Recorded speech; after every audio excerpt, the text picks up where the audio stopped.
As a child, one of the things I enjoyed doing was playing with clay. I could take a lump of clay and with my hands form the most beautiful shapes and figures. One time we visited Chicago, where I saw in the museum a replica of an enormous prehistoric elephant. So I went home and with my clay tried to fashion the elephant. This involved many things. I had to knead most of the clay together because an elephant's body is quite massive. Then I had to take pieces of it and pull them flat and thin to make the ears, and then attach those big ears to the body. A couple of other pieces I rolled between my hands to make the trunk and the tail. 4 thicker cylinders for legs completed my masterpiece.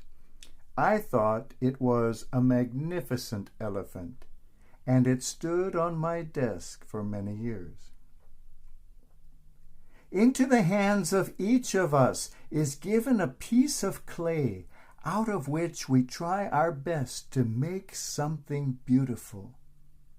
This is most easily seen in parents who with much patience, discipline, and love try to mold their children into decent and responsible human beings. Years later, you might find that the child has not turned out to be exactly the shape you wanted him to become. Perhaps you intended to make an elephant, and the kid turned out to be a hamster instead. And that's okay too.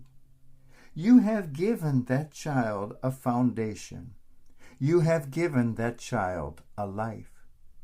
Teachers do the same. In fact, everyone who comes into contact with children helps to mold that soft piece of clay into what it will eventually become.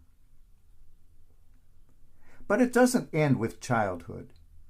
In Japan, I heard it said that our life is a piece of soft clay, and everyone who crosses our path leaves a thumbprint that remains there forever. We know that to be true. Some people have been in our lives from the very beginning. Some come into our lives later and stay there.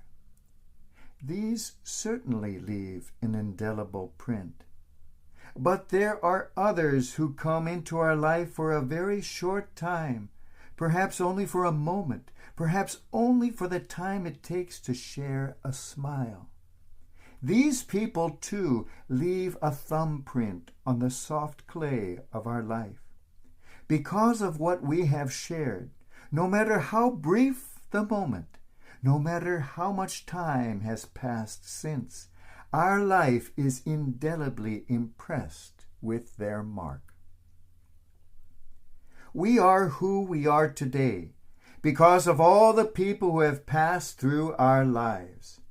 It is a comforting thought that grandparents and so many others who touched us long ago are in a very real way still with us, simply because they have left a part of themselves in us. It is equally astounding to realize that perhaps without even realizing it, we ourselves are leaving on others an imprint that will last. Every relationship, indeed every encounter, however brief, however fleeting, has in it something of the eternal. There is another mark that each of us receives, and that is the thumbprint of God.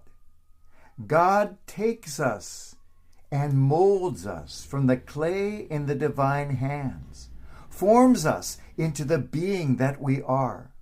There is never a moment when we do not belong to God. But in the course of the life of each person, there comes a moment when God renews that mark in some tangible way, impressing on us the awesome awareness that we are God's own special child. For Christians, That is the great day of our baptism, that day on which God left an indelible print on the clay of our lives. We bear the thumbprint of God. To those outside our own faith, God can come in other ways, perhaps through ritual, perhaps through relationship, perhaps through an awesome encounter with the divine. Every person born has a connection with God. Everyone bears the divine thumbprint, for we were all made in the image and likeness of the divine. God never makes anyone he does not love as his own child.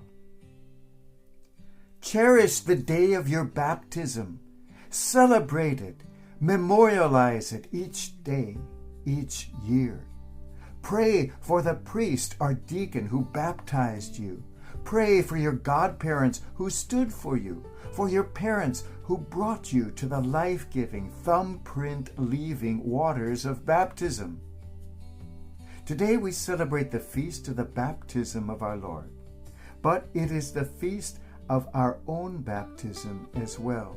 That moment when God said to us, "You too are my beloved child. You too I have marked as my own." Let us open our eyes and recognize the thumbprints of all those who have touched our life down through the years. Each has shaped us, whether subtly or dramatically, into what we are today. Each remains a lasting gift, a sharing that does not cease, a bond that lives on. Let us open our eyes further and appreciate the divine imprint, the greatest treasure of all. Is it as bright and clear as on the day of our baptism? Or have we allowed it to become buried under other, less important things in our life? Unbury it.